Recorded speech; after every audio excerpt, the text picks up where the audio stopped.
Today I thought I'd make a frittata. So I've got my Slimming World recipe cut out of one of the magazines, and what you're going to need is, it's for a cheesy ham and asparagus frittata. You're going to need some eggs, I've got extra mature cheese which is 30% less fat, so I've got some of that which I will grate. I've got some fry lights, and I've got some red peppers, so I thought I might pop a few of those in there. And instead of fresh asparagus, I'm going to be using these jarred asparagus, which is from Green Giant. It's just over £2 for a jar of these, but you won't need the whole jar. Some seasoning, and I've got a little bit of just thin basic ham to go in there. And I've got a few fine tomatoes, so I might pop a few of those in chopped up.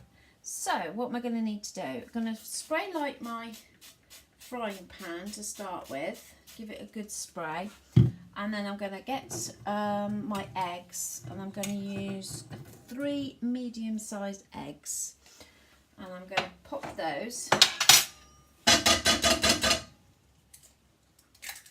into my dish, along with a bit of shell, of course.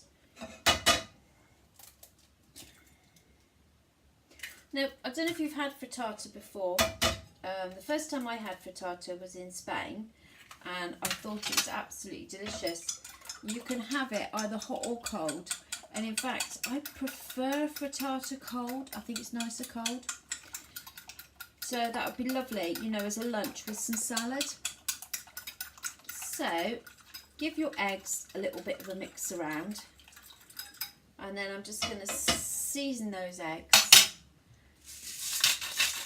with a little bit of salt and some pepper.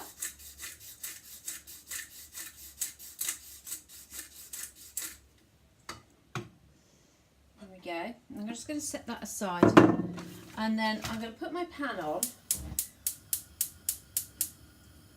Now you could chop an onion up into this, or you could use some spring onions. So I'm going to see what I've got the most of. Oh, I've got some herbs here, so I think I'll chuck those in as well.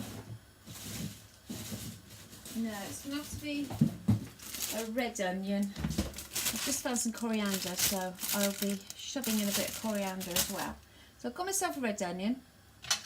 I'm just going to chop up my red onion, and then I'll come back to you. So while my onions have been cooking in the pan, I have chopped up 2 of the roasted red peppers into sort of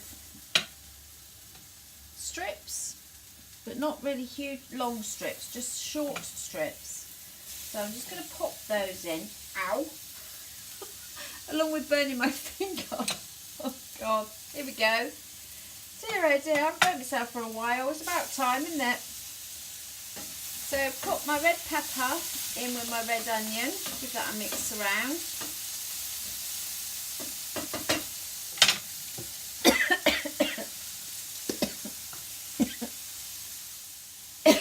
Excuse me, I just had a real coughing fit.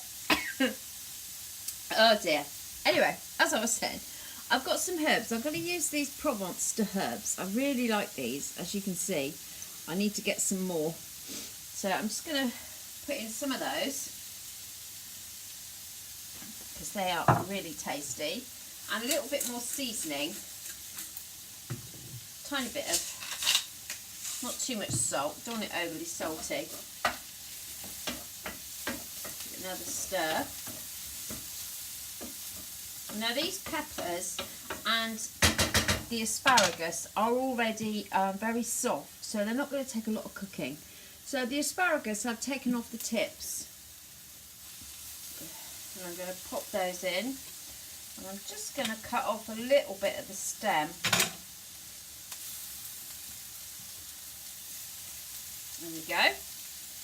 The beauty of using these tinned ones, the jarred ones, is that you don't have to pre-boil them or anything, because they are quite hard, fresh asparagus, and this obviously is really soft. So that's what we've got going on so far. We've got our red roasted pepper, our jarred asparagus and a red onion and some herbs and salt and pepper. So give that a gentle mix, because you don't want to mush everything up. Like so. Then what we're going to do is get our ham, and I'm just going to rip in some of the ham.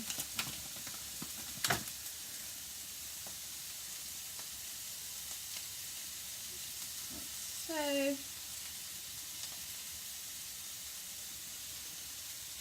and then I'm going to pour in our egg mix.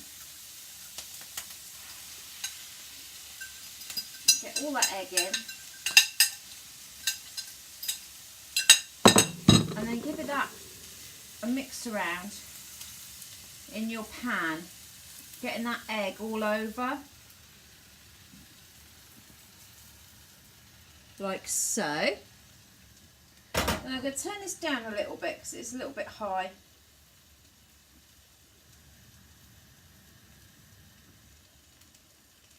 There we go. Then I'm going to put my grill on high.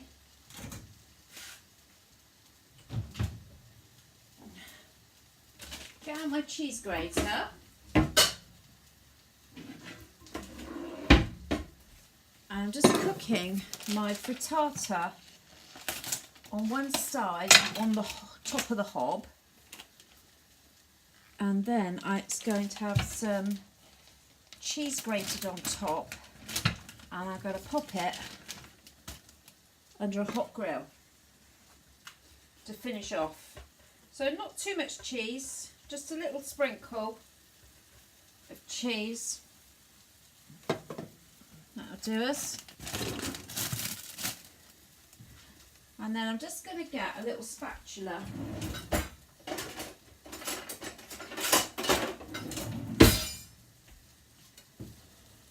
and just to go around the edging. That's perfect underneath. I can see that that is cooked. You can see it's still a little bit watery on top, and popping that under the grill is going to finish that off lovely. So I'm popping that under now, and I'll come back once that's nice and browned on top.